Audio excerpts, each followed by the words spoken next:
할렐루야. 오늘 우리 교회 예배 함께 하시는 모든 성도님들을 진심으로 환영하고 또 축복합니다. 성령 강림 후 13번째 주일인데요. 오늘 예배 가운데도 하나님 같은 은혜와 역사로 임재하시기를 간절히 소망합니다.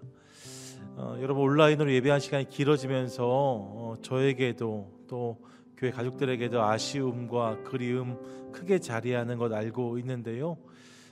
주중에 몇몇 분들을 뵀는데 그분들 말씀에 그래도 그분들은 저를 영상으로 보니까 괜찮다 말씀하시더라고요. 지금 영상으로 예배 드리시는 분들은 저를 보지만 저는 여러분들을 못 뵈어요. 그래서 저에게 더 큰 아쉬움이 있습니다. 얼굴 직접 뵙지 못하지만 주님 안에서 우리가 함께 있음을 믿고 또 그 주님께서 같은 은혜 부으실 것을 확신합니다. 하나님 기대하시면서 함께 예배하는 저와 여러분 될 수 있기를 소망하고요. 우리 교회 소식 먼저 함께 나누도록 하겠습니다. 주일 예배가 온라인으로 계속되고 있습니다. 오렌지 카운티 상황이 조금 나아져서 이제 몇 주 정도 또 몇 달 안팎이면 다시 현장 예배를 도모해 볼 수 있지 않을까 생각하는데요. 여러분, 그때가 올 때까지 함께 기도하면서 이 시간 지혜롭게 견뎌주시기를 바랍니다. 온라인 실시간으로도 스트리밍이 제공되는데요. 그러니까 저희가 세 가지 예배 형태가 있는 거죠. 녹화 방송, 또 실시간 스트리밍, 그리고 현장에서 예배하시는 방법이 있는데, 현장 예배는 현재 저희가 제한적으로 하고 있으니까요. 가능하면 실시간 스트리밍 예배에 참여해 주시면 감사하겠습니다. 주일 강단이 내 영혼의 도움닫기 시리즈를 중심으로 진행되고 있습니다. 오늘 네 번째 시간으로 생각에 대해서 함께 나눠보기 원하는데요. 여러분, 내 생각이 우리 믿음의 중요한 요소인 것들 함께 한번 더 생각하고 또 상고하도록 하겠습니다. 오렌지와 함께하는 캠페인 두 번째로 우리 코스모스 함께 심어왔는데요. 이제 이번 주가 마지막이 될 것 같아요. 가정에서 지금까지 심어서 열심히 키워오신 코스모스 사진 마지막으로 함께 공유하도록 하고요. 꽃이 없어도 괜찮습니다. 잎만으로도 얼마나 귀한지 모릅니다. 함께 사진과 소식 나눠주시기 바랍니다. 또 9월 말까지로 진행하는 광야 시편 쓰기 각 전도회별로 열심히 내주셔서 감사하고요. 열심히 쓰시는 원고들 잘 킵해 주시면 교회에서 일괄적으로 모아서 저희가 광야 시편으로 함께 편집해 보도록 하겠습니다. 수요일에 진행되어지는 목장 카톡 기도회도 열심히 내주시기 바라고요.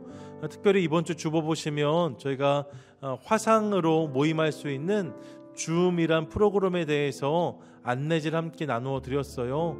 한번 확인해 보셨으면 좋겠고, 그래서 이야기가 되고 또 가능한 목장 먼저 해서 교회를 중심으로 줌 모임을 한 달에 한 번 정도 시도해 보려고 합니다. 여러분, 어려우실 수 있어요. 하지만 다시 한번 말씀드리는데요, 스마트폰 처음 나왔을 때 불편하셨지만 지금은 안 쓰실 수가 없는 것처럼 화상으로 진행되는 모임도 지금은 어색하지만 앞으로는 교회뿐만 아니라 사회 모임이나 가족 모임을 위해서도 유용한 지식이 될 것입니다. 여러분 기억해 주시고 함께 이 일에 동참해 주시기를 바랍니다.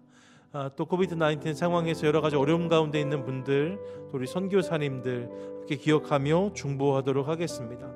교우 소식 보시면 우리 허근 장로님 위해서 함께 계속 기도해 주시고요. 또 건강에 이슈가 있는 분들, 아시는 분들 한 분 한 분 마음에 담고 함께 중보하겠습니다. 우리 차세대부 CM과 유스그룹의 예배도 주일 오전에 함께 진행되어지는데요. 우리 CM, 유스그룹 또 EM의 예배 가운데 하나님 역사하시도록 중보해 주시기 바랍니다. 이상입니다. 이제 우리 함께 사도신경 하는 것으로 우리의 신앙을 주님께 고백하겠습니다. 나는 전능하신 아버지 하나님 천지의 창조주를 믿습니다. 나는 그의 유일하신 아들 우리 주 예수 그리스도를 믿습니다. 그는 성령으로 잉태되어 동정녀 마리아에게서 나시고 본디오 빌라도에게 고난을 받아 십자가에 못 박혀 죽으시고 장사된 지 사흘 만에 죽은 자 가운데서 다시 살아나셨으며 하늘에 오르시어 전능하신 아버지 하나님 우편에 앉아 계시다가 거기로부터 살아있는 자와 죽은 자를 심판하러 오십니다. 나는 성령을 믿으며 거룩한 공교회와 성도의 교제와 죄를 용서받는 것과 몸의 부활과 영생을 믿습니다. 아멘. 우리 신실하신 하나님을 바라보며 이 시간 함께 찬양하겠습니다. 나의 반석이신 하나님, 행하신 모든 거 완전하시니 나의 생명 되신 하나님, 내게 행하신 늘 찬양합니다.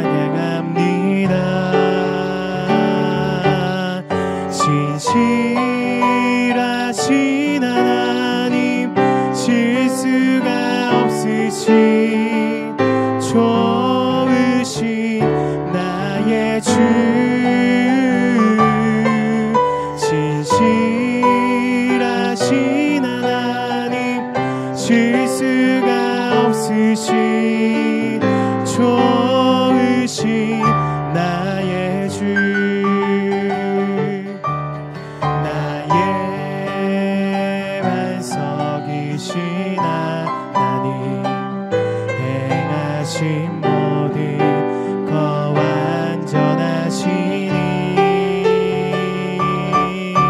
나의 생명 되신 하나님, 내게 행하신 일 찬양합니다.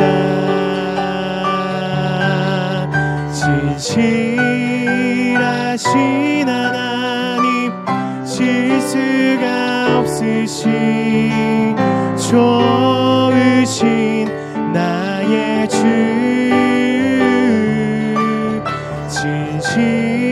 진실하신 하나님, 실수가 없으신 좋으신 나의 주,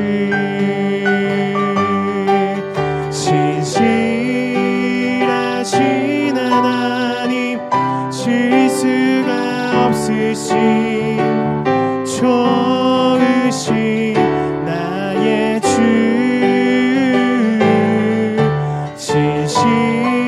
신실하신 하나님, 실수가 없으신 좋으신 나의 주. 신실하신 하나님께 박수로 영광 돌리겠습니다. 우리 모든 삶이 하나님의 은혜로 된 것임을 인정하며 또 고백하며 이 시간을 우리 함께 찬양하겠습니다.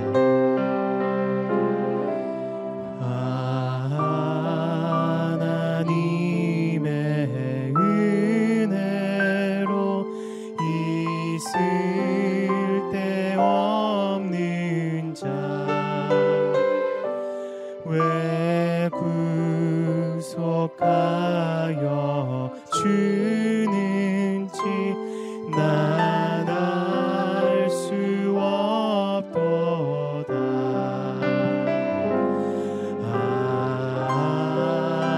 하나님의 은혜로 있을 데 없는 자,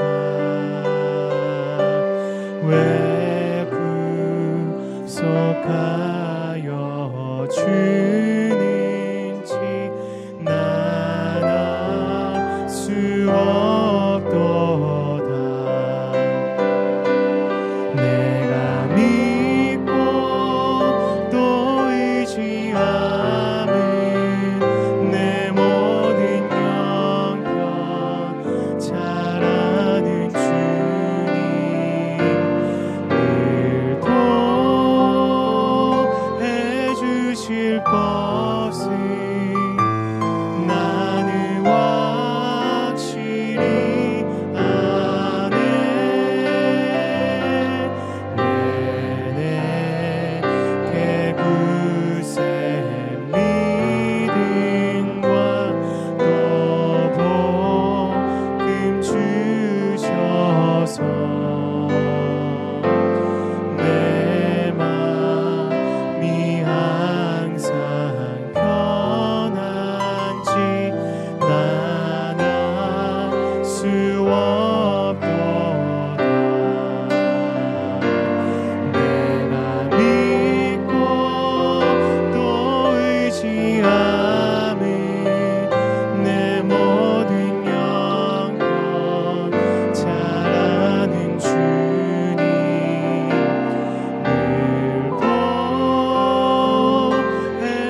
그렇습니다. 이 모든 것이 하나님의 은혜임을 고백드립니다. 하나님 우리 삶 가운데 늘 신실하게 역사하시는 그 하나님의 이름을 찬양합니다. 또한 하나님 오늘 이 드려지는 예배 가운데 성령님 기름 부어주시고 함께 해달라고 이제 우리 함께 합심으로 기도하겠습니다. 하나님 감사드립니다. 이 모든 것이 주님의 은혜임을 고백드립니다. 어렵고 힘든 상황 속에서도 주님이 늘 우리를 지키며 함께 계심을 믿습니다. 주님께 영광 올려드립니다. 오늘 드려진 예배 가운데도 성령님 충만하게 해주시고 우리의 마음이 하나님의 말씀을 듣고 새로워지며 우리 안에 새로운 결단과 변화가 있게 하여 주옵소서. 감사드리며 예수님의 이름으로 기도합니다. 아멘. 너는 마음을 다하여 여호와를 신뢰하고 내 명철을 의지하지 말라. 너는 범사의 그를 인정하라. 그리하면 내 길을 지도하시리라. 오늘도 우리의 나아갈 길을 인도하시는 주님, 예배하게 하시니 감사드립니다. 이 시간 예배에 임한 저희들 하나님을 신뢰하고 인정하는 믿음을 주셔서 주님의 기쁘신 뜻이 이루어지는 예배되게 하여 주옵소서. 이 질병의 시대 어느 누구도 경험하지 못했던 시기입니다. 그동안의 삶에서부터 적극적으로 변화를 요구하고 있습니다. 드디어 우리는 정말 주님께로 변화하는 시기임에도 저희들 절망뿐입니다. 바벨론 포로 시대 때 미래가 없다고 생각했던 그 절망의 시기에도 선별된 이스라엘 백성들을 선택하셔서 주님이 귀향을 자원하고 준비시키셨습니다. 그리하여 그 몇몇이 일상 속에서의 빛의 삶을 살도록 하시어 안 믿는 주변 사람들에게 더욱 빛이 될 수 있는 주님의 제자로 모든 백성들을 탈바꿈하여 주신 그 주님을 신뢰합니다. 여러 가지 일로 건강의 이유로 절망하고 낙심한 성도들 이 시간 예배를 통하여 회복의 영으로 치유하여 주옵소서. 그리스도의 보혈로 거듭나서 말씀을 살아가고 피난처 되신 예수님 바라보게 하여 주옵소서. 주님이 다시금 불어주신 그 호흡으로 이웃들과 가정 안에서 때에 맞고 시기에 맞는 아름다움으로 빛을 더욱 발하며 살아가게 하여 주옵소서. 청년의 때를 놓치지 않게 하여 주옵소서. 이 모든 소망 저희 힘이 아닌 오직 주님을 전적으로 의지할 때만 가능합니다. 저희들 전적으로 주님만을 의지합니다. 변화시켜 주옵소서. 전적으로 주님 의지하여서 가정, 교회 그리고 직장에서 삶이 순수해지고 맑아지도록 예수 안의 위로와 평강이 저희들의 표정에서 삶에서 만나는 모든 이들에게 전달되게 하여 주옵소서. 이 시간 단위에 오르실 유원선 담임 목사님께 오직 성령으로 덧입히시어 말씀을 전하실 때 소망의 말씀이 되고 생명되어서 새로운 한 주를 살아가는 저희들의 힘과 원동력이 되길 원합니다. 저희들을 변화시키실 주님을 기대하며 우리 주 예수님 이름으로 기도드렸습니다. 아멘.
주 안에서 항상 기뻐하라. 내가 다시 말하노니 기뻐하라. 너희 관용을 모든 사람에게 알게 하라. 주께서 가까우시니라. 아무것도 염려하지 말고 다만 모든 일에 기도와 간구로 너희 구할 것을 감사함으로 하나님께 아뢰라. 그리하면 모든 지각에 뛰어난 하나님의 평강이 그리스도 예수 안에서 너희 마음과 생각을 지키시리라. 끝으로 형제들아, 무엇이든지 참되며 무엇이든지 경건하며 무엇이든지 옳으며 무엇이든지 정결하며 무엇이든지 사랑받을 만하며 무엇이든지 칭찬받을 만하며 무슨 덕이 있든지 무슨 기림이 있든지 이것들을 생각하라.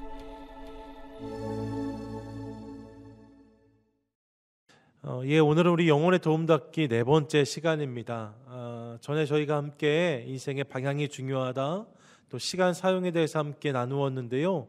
이제 그 방향이 결정되어지고 또 시간이 관리되는 자리다라고 할 수 있는 생각의 영역에 대해서 오늘 함께 나눠보고 싶습니다.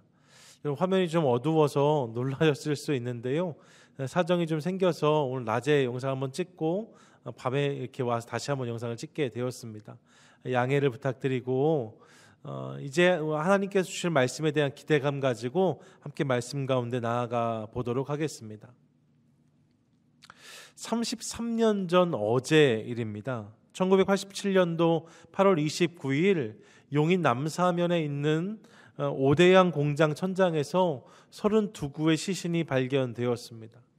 여러분, 한 자리에서 이렇게 수많은 시신이 나왔다는 것 자체도 너무나 경악할 일이었지만, 이 사건 이면에 당시 기독교 복음 침례회라 불렸던 지금의 구원파가 자리하고 있다는 사실이 밝혀지면서 사람들은 훨씬 더 큰 충격을 받았습니다. 그릇된 신앙, 사이비의 종교가 이토록 처참한 결과를 몰고 올 수 있다는 사실을 사람들이 목도하게 된 거지요. 그 오대양 사건 몇 년 전에는 훨씬 더 충격적인 일도 있었었는데요. 1978년도 존스타운 대학살 사건이라 불리는 충격적인 일이 있었어요. 당시에 사회주의 또 공산주의를 주장했던 사이비 목사인 짐 존스가 창시한 사이비 종교가 있었는데요. 이 사이비 종교에 많은 사람들이 빠지게 되었습니다. 원래 본부가 캘리포니아에 있다가 이 본부가 남아메리카로 이전하면서 함께 수많은 사람들이 그곳에 이주해서 공동생활을 시작했는데, 그러다가 그 존스타운 인민사원에서 함께 집단 자살을 하게 된 거예요. 여러분, 이때 발견된 시신의 수가 무려 918구나 되었답니다. 918명의 사람들이 함께 죽음을 맞게 되었다는 거지요. 정말로 얼마나 끔찍했을지 상상도 하기 싫은 일이다라고 말씀드릴 수 있습니다. 여러분, 이러한 일단의 사건들은 1차적으로 가짜 신앙 또 사이비 믿음이 얼마나 우리 인생에 유해한지를 절절히 보여준다라고 말씀드리고 싶습니다. 이단 사이비가 이토록 처참한 결과를 불러올 수 있다는 거예요. 그러니까 여러분, 조심하셔야 돼요. 잘못된 신앙, 잘못된 믿음, 사이비는 우리의 인생을 망가뜨릴 수 있습니다. 동시에 여러분, 조금 더 생각해 보면 우리는 이 사건들을 통하여서 이성이 결여된 신앙이 얼마나 위험한지도 실감하게 됩니다. 이런 생각해 봐요. 그들이 조금 더 지각이 있었더라면, 조금 더 바른 생각을 할 수 있었더라면 이러한 참사까지 그들이 가게 되었을까? 혹시 이런 참사를 면할 수 있지 않았을까? 이런 생각을 해보게 되는 거죠. 여러분, 이성이 결여된 신앙의 형태가 결국 그들을 참혹한 결과의 주인공으로 만들었다는 것입니다. 이성이 결여된 신앙, 사실 여러분, 신앙의 영역을 이야기할 때에 은연중에 이 믿음의 영역에서는 이성이 터부시되는 경향이 존재하는 게 사실이에요. 영적인 것이 지적인 것보다 우월하다고 생각하면서 지적인 요소들을 무시하는 경향이 있다는 거죠. 사실 여러분, 우리 삶에 모든 것이 다 이성만으로 풀어낼 수가 없어요. 이성으로 설명할 수 없는 부분이 분명히 존재한다는 거죠. 그렇기 때문에 일면 이러한 생각이 인정될 수 있습니다. 여러분, 이성을 초월한 우리의 말과 생각으로 다 풀어낼 수 없는, 다 담아낼 수 없는 영역이 분명히 존재한다는 거예요. 이 부분을 인식하는 게 종교이고, 그래서 영적인 힘에 대해서도 우리가 절대 간과해서는 안 되겠죠. 다음 시간에 이 영적인 부분에 대해서 함께 나누게 될 건데요. 이게 여러분, 이성만으로 모든 걸 풀 수 없다는 건 맞는 말이에요. 하지만 그렇다고 해서 신앙의 모든 면에서 이성을 배제한다, 여러분, 이것 또한 바람직하지 못하다라고 말씀드릴 수 있습니다. 안 될 말이라는 거예요. 이성이 배제된 신앙, 이성이 결여된 신앙은 그 자체로 아주 위험합니다. 사고하지 않는 교회, 생각하지 않는 그리스도인이 얼마든지 독이 될 수 있다는 거예요. 우리는 그 단면을 중세교회의 모습에서 확인할 수 있습니다. 중세교회는요, 라틴어로 번역되었던 불가타라는 성경을 자신들의 성경으로 인정하면서 그 성경만을 인정하고 사용했어요. 다른 역본들은 인정하지 않은 거죠. 그러다 보니까요, 이 라틴어로 성경을 읽고 라틴어로 성경을 강론하고 예배 전체가 다 라틴어로 진행이 되었었습니다. 문제가 있어요. 무엇이 문제냐면 이 라틴어가 사실 그 당시에는 생활 언어로 사용되지 않았다는 거예요. 이미 고대어, 사어가 돼버린 거죠. 현재의 사회에 통용되지 않는 언어였다는 것입니다. 아무도 읽거나 쓰는데 사용하지 않는 언어. 그래서 특별한 교육을 받고 특별한 이런 부분에 대한 전문성을 가져야만 사용할 수 있는 언어가 라틴어였다는 거예요. 근데 그 언어로 예배를 드렸다는 거죠. 생각해 보십시오. 라틴어로만 예배를 드리니까 그곳에 앉아있는 대부분의 사람들은 예배 안에 전파되는 모든 말씀에 대해서 단 한 어귀도 제대로 알아들을 수가 없었을 거예요. 예배 내내 아무것도 안 하고 그냥 앉아만 있는 거죠. 분위기를 통해서 예배가 시작되고 끝나는 것은 알 수 있었겠지만 여러분, 그 예배가 진행되는 내내 그들은 아무것도 하지 않은 채 그냥 그렇게 그 자리를 지켜야만 했습니다. 멍하니 앉아있다 돌아가는 게 전부였다는 거예요. 그래서 중세시대, 중세교회에 미술이 발달했다는 설명을 하는 사람들이 있습니다. 여러분, 예배 시간에 멍하니 그냥 천장을 바라보고 벽면을 바라보는 일들이 있으니까 그림으로라도 성경을 좀 알으라고, 은혜를 받으라고 천장에 또 벽면에 성경에 대한 이야기들, 성화를 그려 넣었다는 거예요. 성경을 읽을 수도 없고 알아들을 수도 없으니까 대신 성화를 보는 것으로 성경을 대신했다는 거죠. 알아듣지 못하는 성경을 읽고 알아듣지 못하는 설교를 하고, 중세 교회가 신앙의 지성이 작동되어야 되는 부분, 즉 말씀을 듣고 이해하고 깨닫는 부분을 얼마나 경시했는지를 잘 보여주는 일례라고 말씀드릴 수 있습니다. 여러분, 교회가 신앙 안에서 이성이 작동되는 자리를 철저히 무시했다는 거예요. 그래서 나타난 결과가 무엇입니까? 전 여러분, 이렇게 신앙에서 이성의 역할이 무시되었기 때문에 중세교회는 마녀사냥, 또 교회 패권주의, 또 면죄부 판매 같은 말도 안 되는 사건들이 그 교회 안에 있었다라고 생각합니다. 교회의 부패와 부정을 막지 못했어요. 거룩의 왜곡이 일어나도 아무도 뭐라고 하지 못했습니다. 왜요? 이성의 기능을 통제했기 때문이에요. 이성의 기능을 인정하지 않으니까 교회 안에서 선한 생각이 역할할 수 있는 자리가 없었다는 거죠. 여러분, 중세교회가 그런 교회였답니다. 여러분, 이것이 정말로 하나님이 원하시는 교회의 모습이었을까요? 여러분, 결코 그렇지 않아요. 우리에게 생각할 수 있는 능력은 하나님이 주신 겁니다. 우리로 하여금 생각할 수 있게 하신 분이 하나님이라는 거예요. 또 성경을 보시면 하나님은 사람의 질문을 들어주시기도 하시고 동시에 그 질문에 답을 주시기도 하는 분으로 그려지고 있는 것을 확인할 수 있습니다. 그러니까 하나님은 이성을 통해서도 역사하시는 하나님이시라는 거지요. 당연히 그런 하나님이 이런 교회의 모습을 기뻐하실 리가 없습니다. 그래서 하나님은 교회 역사의 새로운 전환점을 만들어내세요. 여러분, 그게 종교개혁이지요. 1516년에 있었던 종교개혁, 흔히 우리가 종교개혁이라고 말하면 종교개혁은 중세 카톨릭 교회에 대한 저항이다라고 정의하지만 사실 여러분, 그렇게만 정의하기에는 더 많은 일들이 종교개혁 안에 있었습니다. 특별히 종교개혁 안에서 평가되어야 되는 부분 중에 중요한 부분이 말씀의 회복이라고 할 수 있어요. 마틴 루터, 종교개혁의 선구자라 불리는 그가 했던 중요한 사역 중 하나는 성경을 번역하는 일이었습니다. 라틴어로만 쓰이고 읽혔던 성경을 그가 자기 신의 자국어였던 독일어로 번역해낸 거예요. 예, 여러분, 성경을 독일어로 번역하고 마침 역사적으로 보면 그때 당시에 구텐베르크가 금속 활자를 발명하거든요. 이 두 가지 역사적인 사건이 만나면서 독일어판 성경책이 찍혀져 나오기 시작합니다.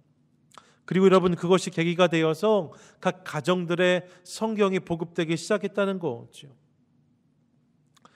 여러분, 중요한 것은요, 그렇게 누구나 성경을 읽고 또 그 말씀을 듣고 생각할 수 있게 되니까 교회가 회복되었다는 거예요. 듣지 못하고 알지 못하고 믿기만 하라고 외쳤던 거대한 무지의 구렁텅이에서 벗어나기 시작하면서 성경이 무엇을 말씀하시는지, 하나님의 뜻과 계획은 어디에 있는지를 생각하게 되면서 교회는 하나님 원래 기대하셨던 그 모습을 찾아가기 시작했다는 거죠. 우리가 오직 믿음으로 구원받는다는 것, 하나님이 우리를 그렇게 구원하시기 위해 자신을 희생하셨다는 이 놀라운 복음의 메시지가 성경을 읽으면서 새롭게 발견되었다는 것입니다. 예, 여러분, 맹목과 맹신으로 일관했던 중세 교회의 왜곡된 모습들이 바로 잡히는 역사가 바로 이때 일어나게 된 거예요. 이를 통해 우리는 생각하는 그리스도인, 이성이 작동하는 신앙이 중요하다는 사실을 깨닫게 됩니다. 이성과 믿음은 서로 대립되는 것이 아닐 수 있다는 거예요. 아니요, 이것이 대립되는 것이 아니라 서로가 서로를 지지하는 기둥이 되어서, 예, 여러분, 생각함으로 우리의 믿음이 더 커지고 또 믿음이 커짐으로 더 잘 생각할 수 있는 기회가 열리게 되었다는 거죠.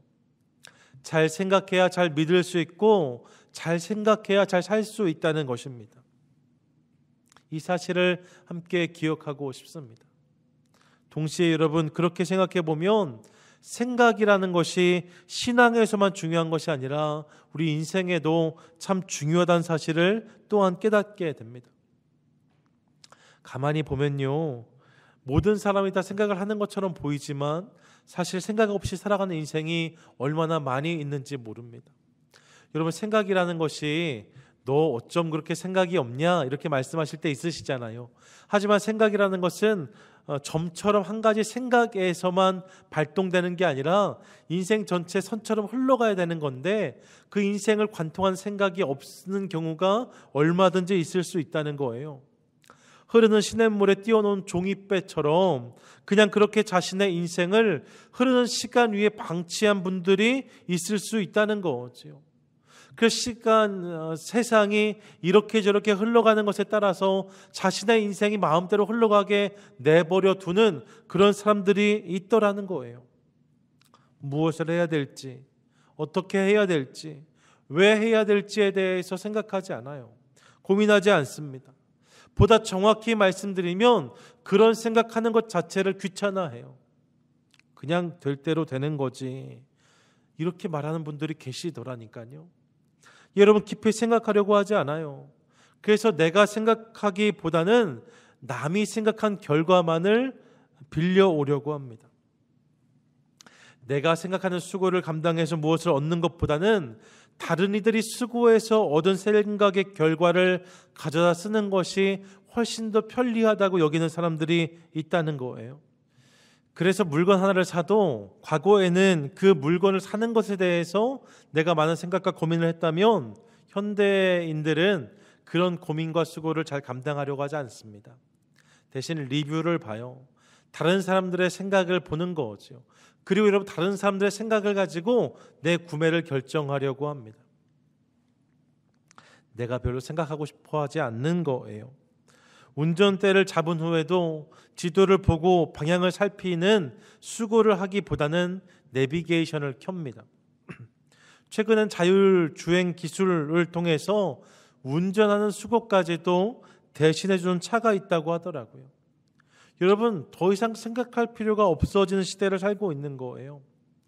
구글링이라고 해서 컴퓨터로 들어가서 조금만 검색하면 어떤 질문이든지 어지간한 질문의 답을 즉각적으로 얻을 수 있습니다.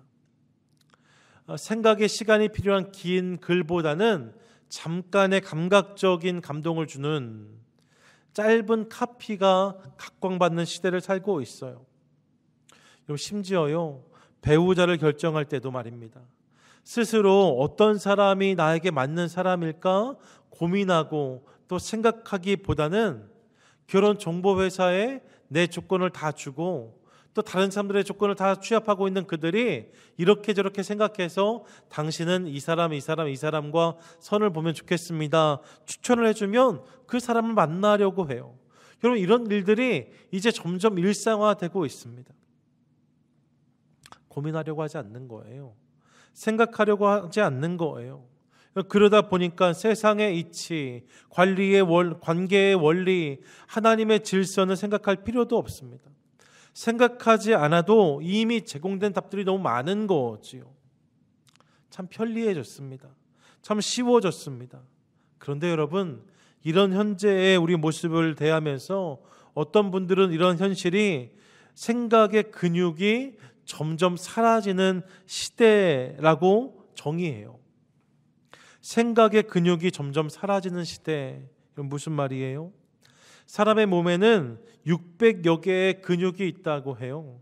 여러분, 이 근육이 체중의 40%를 차지할 정도로 실은 우리 신체의 이 근육이 많은 분량을 차지하고 있다는 거지요.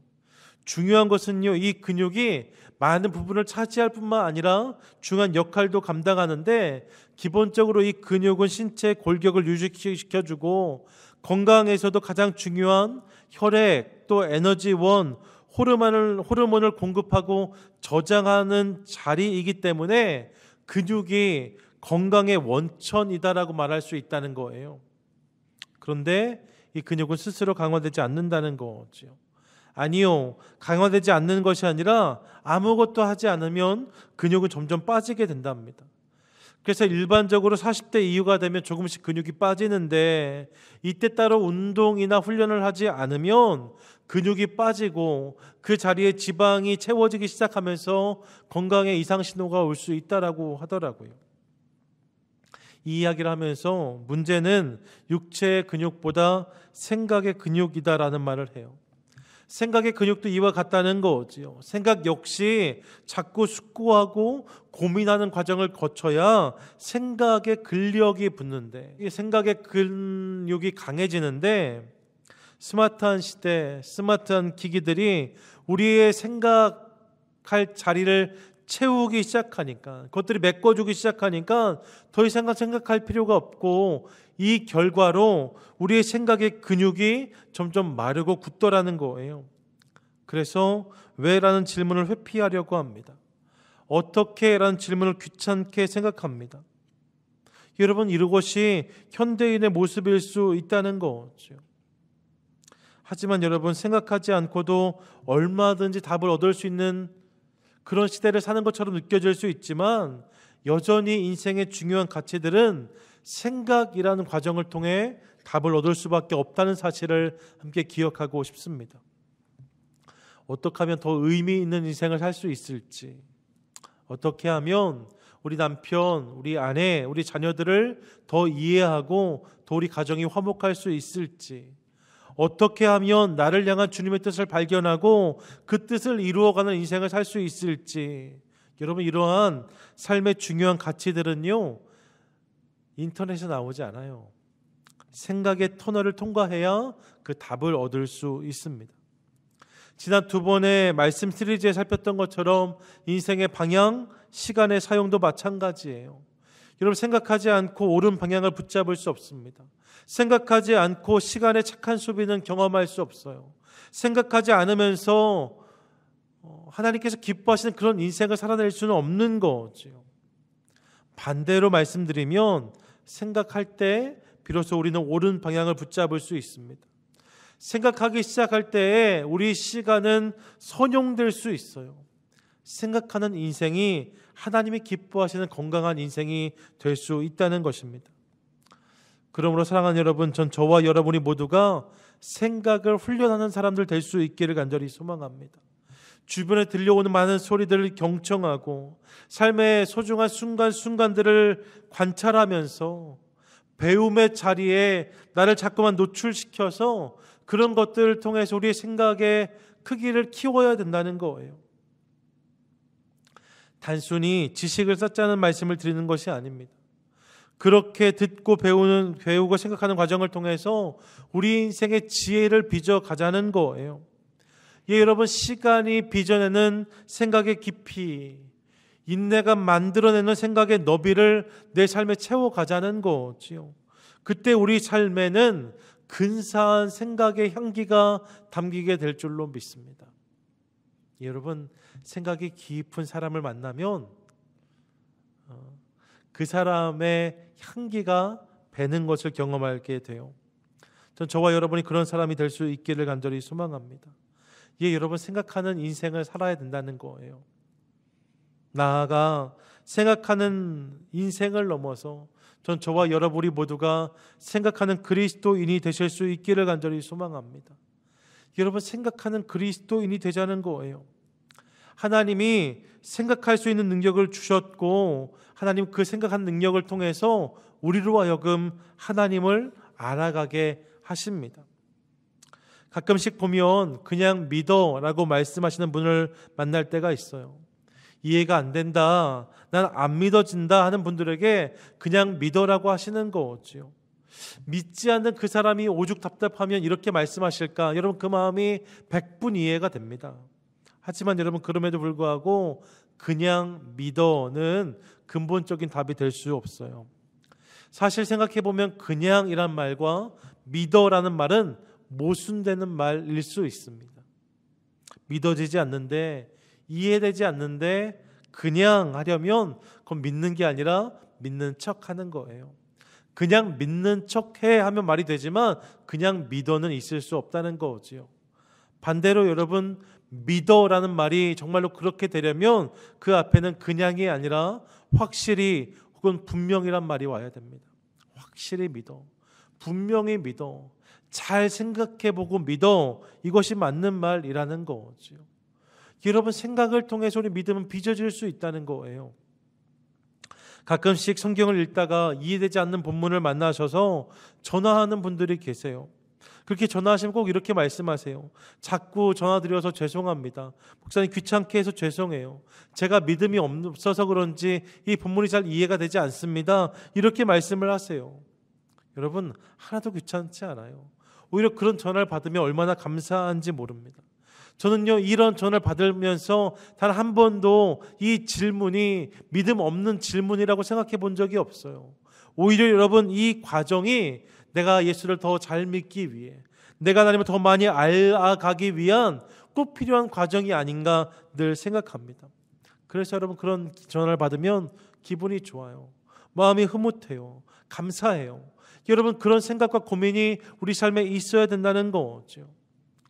며칠 전에 만났던 어떤 분은요, 이런 말씀 하시더라고요. 이제 60대가 되었는데 남은 인생의 여정을 걸어가면서 무엇보다 세상 친구도 중요하고 아는 사람도 중요하지만 함께 비전을 공유하고 함께 서로의 사명을 응원해 줄 수 있는 영적인 친구들이 좀 많이 있었으면 좋겠다는 소원이 자꾸만 생기신대요. 여러분, 이런 소원이 그냥 생길까요? 그렇지 않아요. 인생을 고민하고 생각하는 사람만 가질 수 있는 소원이 아닐까 생각해 보았습니다. 인생에 대한 진지한 고민이 있기 때문에 이런 소원이 생기게 되셨다는 거예요. 그래서 여러분, 전 그분의 고민이 너무나 근사해 보였습니다. 저는 이렇게 생각하고 고민하는 과정을 겪는 사람의 믿음이 점점 더 성장하는 믿음이 될 거라고 믿습니다. 여러분, 생각하는 그리스도인이 결국 건강한 그리스도인이 될 수 있다는 거예요. 성경을 보시면 예수님이 이 땅에 사실 때에는, 이 땅에 계실 때에는 믿으라라고 성경은 선포해요. 주 예수를 믿으라고 선언합니다. 회개하고 예수를 믿으라라고 분명히 외치고 있습니다. 하지만 예수님이 십자가 지시고 죽으신 뒤에 3일 뒤에 부활하셔서 승천하신 다음에 성경을 보시면 성경의 메시지가 조금 변한 것을 확인하는데, 믿으라 뿐만 아니라 성경은 생각하라 선포하고 있는 것을 우리가 확인할 수 있습니다. 생각하라. 로마서 12장 3절 보세요. 오직 하나님께서 각 사람에게 나누어 주신 믿음의 분량대로 지혜롭게 생각하라. 에베소서 2장 11절 그러므로 생각하라. 너희는 그때의 육체로는 이방인이요 손으로는 육체에 행한 할례를 받은 무리라 칭하는 자들로부터 할례를 받지 않은 무리라 칭함을 받은 자들이라. 히브리 3장 1절이요 그러므로 함께 하늘의 부르심을 받은 거룩한 형제들아, 우리가 믿는 도리의 사도이시며 대제사장이신 예수를 깊이 생각하라. 계시록 2장 5절이요 그러므로 어디서 떨어졌는지를 생각하고 회개하여 첨 행위를 가지라. 무엇입니까? 여러분, 생각하라는 거예요. 신앙의 영역을 대함에 있어서, 또 예수를 믿고 따름에 있어서 생각하는 것, 그것이 중요하다라고 말씀하고 있는 거죠. 원어로 보면 이 생각하라는 단어가 실은 여러 가지 다른 단어들이 사용되고 있어요. 하지만 그 뜻은 다 비슷합니다. 숙고하다, 신중히 생각하다, 묵상하다, 주의를 기울이다, 기억하다 등의 의미를 가져요. 덮어놓고 믿어라, 여러분, 이런 건 없다는 거예요. 주님을 깊이 생각하라고 말씀해요. 특별히 히브리서 함께 읽었던 본문을 보시면 예수를 깊이 생각하라라고 되어져 있는데, 이때 생각하라는 단어가 카타노에오라는 단어예요. 근데 이 카타노에오라는 단어는 곰곰이 생각하다, 연구하다, 검사하다라는 의미를 가지고 있어요. 예수님에 대해서 곰곰이 생각하라는 거예요. 연구하라는 거예요. 예수님에 대해서 심지어 검사하라고 말씀하고 있는 본문의 선포를 듣는 거죠. 여러분, 그렇게 생각하는 것이 우리 신앙에 유익하다는 것입니다. 오늘 함께 읽었던 본문에서도 여러분 기억해 보시면 4절에서는 기뻐하라고 말씀해요. 5절에서는 관용하라고 말씀해요. 6절에서는 기도와 간구로 하라고 우리를 도전하고 있습니다. 여러분, 이게 다 중요해요. 신앙에 있어서 기뻐하는 것, 관용하는 것, 또 하나님께 나아가서 엎드려 간구하는 게 중요합니다. 그런데 여러분, 그것이 끝이 아니에요. 8절에 가면 말씀이 이렇게 이어지는 것을 확인합니다. 8절 함께 읽겠습니다. 그토록 형제들아, 무엇에든지 참되며 무엇에든지 경건하며 무엇에든지 옳으며 무엇에든지 정결하며 무엇에든지 사랑받을 만하며 무엇에든지 칭찬받을 만하며 무슨 덕이 있든지 무슨 기름이 있든지 이것들을 생각하라. 이건 뭐예요? 신앙에 있어서 생각하는 것이 중요하다는 거예요. 믿음의 삶을 살고 신앙의 가치를 구현하기 위해서 무엇이 옳은지 무엇이 바른지 생각하라를 초대하고 있는 거죠. 예, 여러분, 그러므로 신앙은 이성과 함께 가야 돼요. 이성이 배제된 신앙은 있을 수 없는 거죠. 오히려 이성이 건강하게 작동하는 신앙이 아름다운 신앙이다라고 말씀드릴 수 있습니다. 내면 세계의 질서와 영적 성장이라는 책에서도 언급되지만, 생각할 수 있다는 것은 하나님이 인간에게 주신 놀라운 능력이다라고 말씀드릴 수 있어요. 이 능력을 통해서 우리는 무언가를 발견하고 또 관찰하고 그것들을 비교하고 또 대조하면서 하나님이 그것에 담아두신 놀라운 뜻과 계획을 발견할 수 있습니다. 여러분, 생각의 자리가 그만큼 중요해요. 또 그렇기 때문에 사단도 이 생각의 자리, 생각의 영역을 공격하곤 합니다. 나쁜 생각을 집어넣으려고 해요. 잘못된 불신의 해석으로 우리를 유혹합니다. 여러분, 생각 안에 그런 일들이 벌어질 수 있다는 거죠. 그러므로 잘 생각해야 돼요. 우리의 삶에 있어서도, 우리의 신앙의 영역에 있어서도 이 생각의 힘을 절대로 간과해서는 안 된다는 거죠. 생각하는 인생, 생각하는 신앙을 살아내야 한다는 것입니다. 사랑하는 여러분, 그리스도인은 그리스도를 따르는 사람들이에요. 이 땅에서 그리스도처럼 작은 예수로 살아가는 사람들이 그리스도인인 거죠. 그럼 어떻게 그렇게 살 수 있을까요? 무엇보다 우리의 생각이 예수님을 닮아야 합니다. 예수님의 마음으로 생각하고 예수님의 마음으로 사고할 수 있어야 돼요. 여러분, 예수님의 마음으로 생각하지 않으면서 살아낼 수 있는 예수의 삶은 없습니다. 주님의 마음으로 생각해야 그런 행동이 나오고, 그런 행동이 쌓일 때 우리 인생은 그런 인생이 된다는 거죠. 그렇기에 사랑하는 여러분, 생각하라. 이것이 오늘 우리 교회를 향한, 우리 성도들을 향한 부르심이라는 사실을 함께 기억하고 싶습니다. 더 잘 믿기 위해, 더 잘 살기 위해 여러분, 이 초대에 우리 응답해야 된다는 거예요. 바라기는 생각의 자리, 우리 인생의 생각의 자리에 주님을 초대하고, 우리의 생각이 주님을 더 닮는 것을 통하여서 우리의 인생이 더욱 주님의 것으로 견고히 세워지는 감격과 은혜를 누리고, 그래서 점점 더 나의 생각이 하나님의 그것을 닮아가는 놀라운 축복을 경험하는 저와 여러분, 우리 모두가 되시기를 주님의 이름으로 간절히 축원드립니다. 아멘.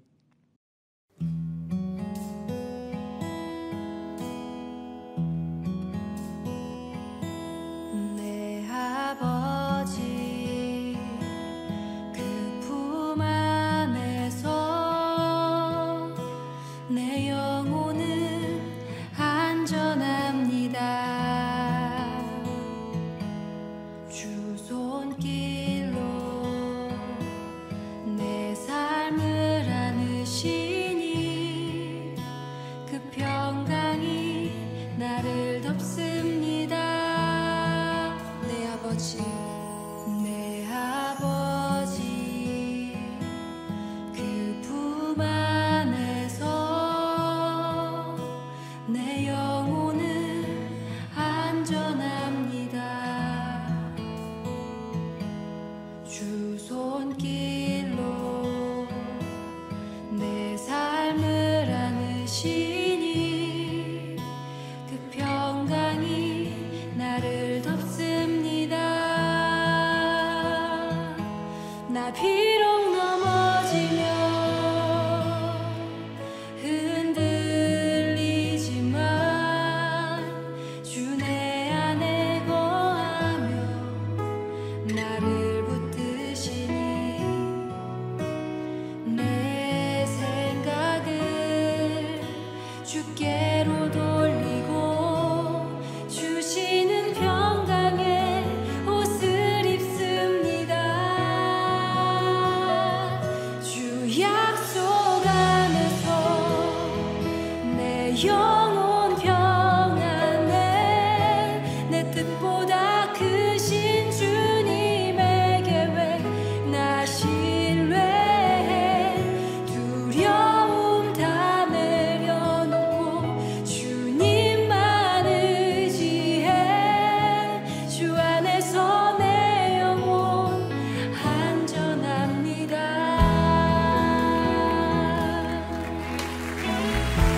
내 아버지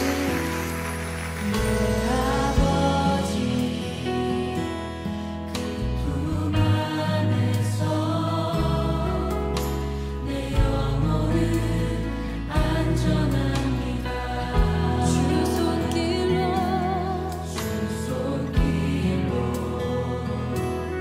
내 삶을 안으시니 그 평강이 나를 덮습니다.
하나님 오늘도 우리와 함께 하셔서 우리로 보고 듣게 하시며 생각하게 하시고 깨닫게 하시는 주님의 은혜에 감사를 드립니다. 오늘 말씀을 통해 내면이 건강한 사람은 결국 건강한 생각을 하는 사람이고, 특별히 예수님처럼 생각하는 인생이 주님이 원하시는 믿음의 인생인 것을 깨닫습니다. 신앙과 믿음을 향한 주님의 부르심이 생각하라까지임을 기억하며 교회, 예배의 영역을 넘어 일상의 생각 속에서도 주님을 인정함으로 주님처럼 생각하고 주님처럼 행동하는 믿음의 백성들 다 되게 하여 주시옵소서. 참 어려운 시간을 지나고 있습니다. 전염병의 문제만큼이나 가치관의 혼란, 정치적인 혼돈, 경제적인 불안, 우리를 둘러싸고 있는 환경들이 우리를 참 답답하게 합니다. 하지만 그럴수록 더욱 주님을 바라보게 하시고 주님으로 생각하게 하셔서 주님이 주시는 승리를 경험케 하여 주시옵소서. 우리가 살아가는 이 땅 미국과 두고 온 조국을 기억해 주시고 나라를 이끌어가는 위정자들이 하나님을 두려워하게 하시며 인간의 교만과 위선이 아니라 하나님의 공의와 사랑 위에 세워지는 나라가 되게 하여 주시옵소서. 특별히 개인적으로 건강의 문제, 경제적인 어려움으로 아픈 시간을 보내고 있는 분들을 기억하며 주님 손에 올려드립니다. 하나님, 지금 이 시간 그들을 찾아가 주시고 그들의 삶을 붙잡아 주셔서 보이지 않던 것들이 보이고 열리지 않았던 것들이 열리는 은혜를 부어 주시옵소서. 날마다 우리 삶에 은혜 주신 하나님께 감사하며 믿음으로 준비한 예물을 봉헌합니다. 하나님, 향기로운 제물로 흠양하시며 이 재정이 흘러가는 곳마다 살아나고 회복되는 역사를 부어 주시옵소서.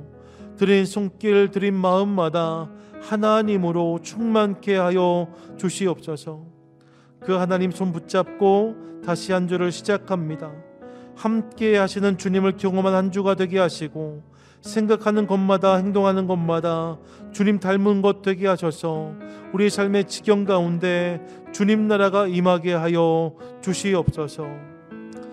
이제는 우리 주 예수 그리스도의 은혜와 하나님 아버지의 다함이 없는 사랑하심과 성령님의 집이란 교제교통 함께 하시는 역사가 이 시간 주님께서 우리 삶에 원하시는 신앙의 영역이 생각까지임을 깨닫고 그 생각의 자리에 주님을 초대함으로 주님처럼 생각하고 주님처럼 행동하기로 결단하며 나아가는 귀한 믿음의 인생들 머리 위에와 우리가 살아가는 모든 삶의 지경 가운데 이제부터 영원히 함께 하시기를 간절히 축원하옵나이다.